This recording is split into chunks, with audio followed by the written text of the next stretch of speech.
ആകാശഗംഗയുടെ എല്ലാ പ്രിയപ്പെട്ട പ്രേക്ഷകർക്കും നമസ്കാരം.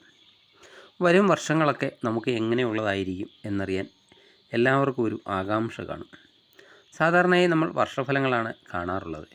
എന്നാൽ നമ്മുടെ ജീവിതത്തെ ദീർഘകാലത്തേക്കൊക്കെ സ്വാധീനിക്കുന്ന പ്രധാന ഗ്രഹങ്ങളായ വ്യാഴം, ശനി, രാഹുകേതു എന്നിവയുടെ വരും വർഷങ്ങളിലെ സഞ്ചാരം മിഥുനക്കൂറിൽപ്പെട്ട മകയിരത്തിൻ്റെ അവസാനത്തെ പകുതി, തിരുവാതിര, പുണർദത്തിൻ്റെ ആദ്യ മുക്കാൽ ഭാഗം എന്നിങ്ങനെയുള്ള നക്ഷത്രക്കാർക്ക് എങ്ങനെയുള്ള ഫലങ്ങളാണ് നൽകാൻ പോകുന്നത് എന്നതിനെപ്പറ്റിയാണ് ഇന്ന് പറയാൻ പോകുന്നത്. 2026 മുതൽ 2030 വരെയുള്ള ഈ 5 വർഷക്കാലം നിങ്ങളുടെ കരിയർ, സാമ്പത്തികം, കുടുംബജീവിതം, ആരോഗ്യം എന്നിവയിലൊക്കെ എന്തെല്ലാം മാറ്റങ്ങൾ ഉണ്ടാകും? വലിയ നേട്ടങ്ങളൊക്കെ എപ്പോഴൊക്കെയാണ് ഉണ്ടാകുക? ഏതൊക്കെ സമയത്താണ് കരുതലൊക്കെ വേണ്ടത്? മിഥുനരാശിക്കാരുടെ വരും വർഷങ്ങളിലെ സമ്പൂർണ്ണ ഗ്രഹസ്ഥിതി വിശകലനത്തിലേക്ക് എല്ലാവർക്കും സ്വാഗതം. ആദ്യമായി ഈ 5 വർഷത്തിനിടയിൽ സംഭവിക്കുന്ന പ്രധാന ഗ്രഹമാറ്റങ്ങൾ എന്തൊക്കെയാണെന്ന് നമുക്കൊന്ന് ചുരുക്കത്തിൽ നോക്കാം. 2026 നിങ്ങളുടെ രാശിയുടെ 2ാം ഭാവമായ കർക്കിടകത്തിലേക്ക് വ്യാഴം രാശി മാറുന്നു. ജൂൺ 2 രാശി മാറിക്കഴിഞ്ഞു. തുടർന്ന് 3ാം ഭാവമായ ചിങ്ങത്തിലേക്കും രാശി മാറുന്നുണ്ട്. തുടർന്ന് വരുന്ന വർഷങ്ങളിൽ 4, 5, 6 ഭാവങ്ങളിലൂടെയുള്ള വ്യാഴത്തിൻ്റെ സഞ്ചാരം വലിയ ജീവിതാനുഭവങ്ങളാണ് നിങ്ങൾക്ക് സമ്മാനിക്കുക. അതുപോലെ ശനീശ്വരൻ 2026 ഇപ്പോൾ 10ാം ഭാവമായ മീനൻ രാശിയിലാണ്. 2027 ജൂണോടെ ശനി മേടം രാശിയിലേക്ക്, അതായത് 11ാം ഭാവത്തിലേക്ക് രാശി മാറുന്നുണ്ട്. ഇത് മിഥുനരാശിക്കാരെ സംബന്ധിച്ച് ചരിത്രപരമായ വലിയൊരു മാറ്റത്തിൻ്റെയൊക്കെ തുടക്കമായിരിക്കും. രാഹുകേതുക്കൾ 2026 9, 3 ഭാവങ്ങളിലായിട്ട് സഞ്ചരിക്കുന്നുണ്ട്. തുടർന്ന് 8, 2, 7, 1 എന്നീ ഭാവങ്ങളിലേക്ക് രാഹുകേതുക്കൾ രാശി മാറുന്നുണ്ട്. ഈ ഗ്രഹസ്ഥിതികൾ ഓരോ വർഷവും നിങ്ങളുടെ ജീവിതത്തെ എങ്ങനെ ബാധിക്കും എന്ന് നമുക്ക് വിശദമായിട്ട് പരിശോധിക്കാം. 2026 ജൂണിൽ വ്യാഴം നിങ്ങളുടെ ധനഭാവമായ 2ാം ഭാവത്തിൽ ഉച്ചസ്ഥിതിയിലാണ് നിൽക്കുന്നത്.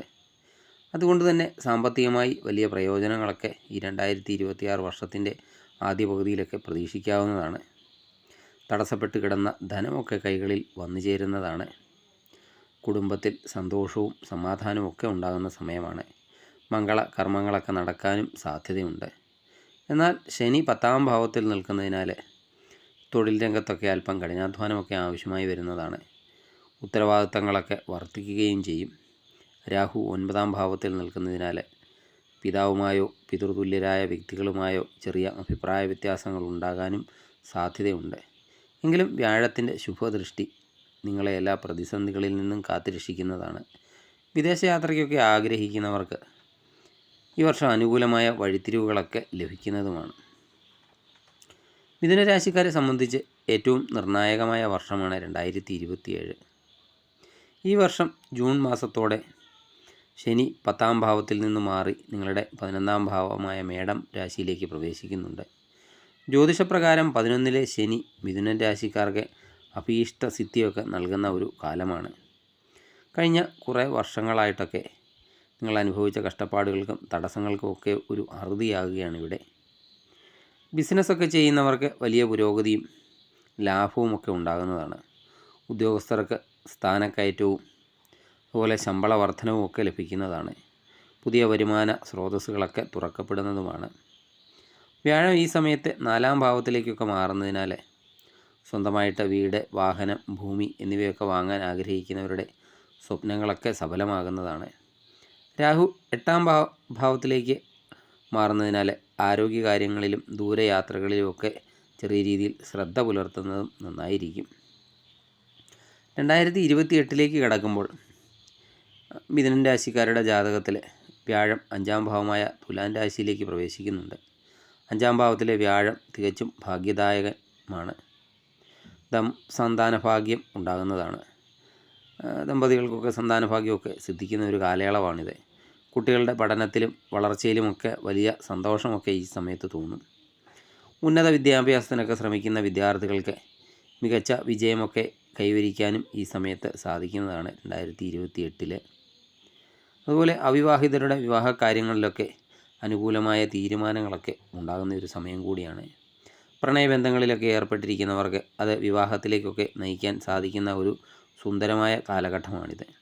11-ലെ ശനിയും 5-ലെ വ്യാഴവുമൊക്കെ ഒന്നിച്ചു വരുന്ന ഈ കാലഘട്ടം 2026 2030 കാലയളവിലെ നിങ്ങളുടെ മികച്ച സമയങ്ങളിൽ ഒന്നായിരിക്കും.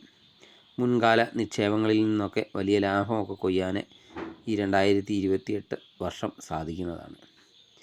ഇനി നമുക്ക് അവസാന വർഷങ്ങളിലേക്ക് നോക്കാം. 2029 2030 വർഷങ്ങളിൽ ഗ്രഹങ്ങളുടെ നിലയിൽ ചെറിയ മാറ്റങ്ങളൊക്കെ വരുന്നുണ്ട്. വ്യാഴം നിങ്ങളുടെ 6-ാം ഭാവത്തിലേക്ക് മാറുന്ന ഒരു സമയമാണ്. 6-ാം ഭാവം എന്ന് പറഞ്ഞാൽ ശത്രുവിൻ്റെ ഭാവമാണ്.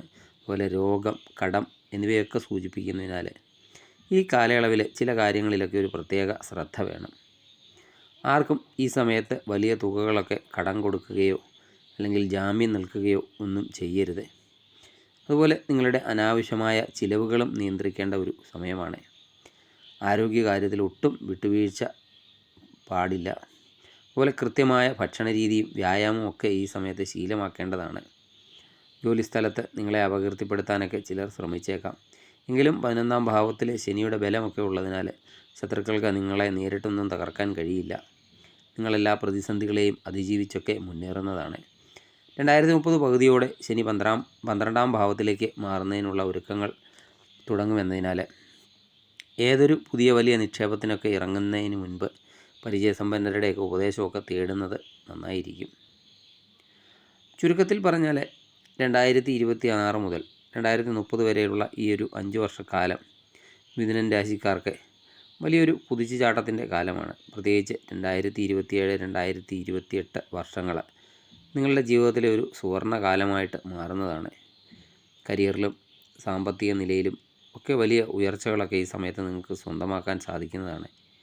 2029-ലും 30-ലും ആരോഗ്യകാര്യത്തിലും പണമിടപാടുകളിലും ഒക്കെ അല്പം ശ്രദ്ധിച്ചാൽ ഈ 5 വർഷക്കാലം നിങ്ങൾക്ക് ഒരു അവിസ്മരണീയ വർഷമാക്കാൻ സാധിക്കുന്നതാണ്. ഇനി ഗ്രഹങ്ങളുടെ ദോഷഫലങ്ങൾ എന്തെങ്കിലും ഉണ്ടെങ്കിൽ അത് കുറയ്ക്കാനും ശുഭഫലങ്ങളൊക്കെ വർദ്ധിപ്പിക്കാനുമായി മിഥുനരാശിക്കാർ ഈ കാലയളവിൽ ശനിയാഴ്ചകളിൽ ശാസ്താവിനെയോ ഹനുമാൻ സ്വാമിയോ ഒക്കെ ഭജിക്കുക. അതുപോലെ ശാസ്താക്ഷേത്രത്തിൽ നീരാഞ്ജനം വഴിപാടോ എള്ളുതിരി വഴിപാടോ ഒക്കെ കഴിപ്പിക്കുന്നതും നന്നായിരിക്കും. അതുപോലെ വ്യാഴാഴ്ചകളിൽ വിഷ്ണു സഹസ്രനാമം ജപിക്കുന്നതും, ഇനിയും ജപിക്കാൻ സാധിക്കാത്തവരാണെങ്കിൽ വിഷ്ണു സഹസ്രനാമം കേൾക്കുന്നതും നിങ്ങൾക്ക് വളരെയധികം ഗുണം ചെയ്യുന്നതാണ്. മഞ്ഞ വസ്ത്രങ്ങളോ മധുരമോ ഒക്കെ ദാനം ചെയ്യുന്നതും നിങ്ങൾക്ക് ഗുണം ചെയ്യുന്നതാണ്.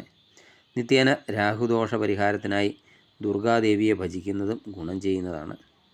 ഈ 5 വർഷക്കാലം മിഥുന രാശിക്കാരായ നിങ്ങൾക്ക് എല്ലാവിധ ഐശ്വര്യങ്ങളും സൗഭാഗ്യങ്ങളും ഈശ്വരൻ നൽകട്ടെ എന്ന് പ്രാർത്ഥിച്ചുകൊണ്ട് നിർത്തുന്നു. ഈ വീഡിയോ നിങ്ങൾക്ക് ഉപകാരപ്രദമായെങ്കിൽ ദയവായി ലൈക്ക് ചെയ്യുക, സുഹൃത്തുക്കളിലേക്ക് ഷെയർ ചെയ്യുകയും ചെയ്യുക. സബ്സ്ക്രൈബ് ചെയ്യാതെ വീഡിയോ കാണുന്നവരാണെങ്കിൽ ദയവായി സബ്സ്ക്രൈബ് ചെയ്ത് കാണുക. മറ്റൊരു വീഡിയോയുമായി വീണ്ടും കാണാം. നന്ദി, നമസ്കാരം.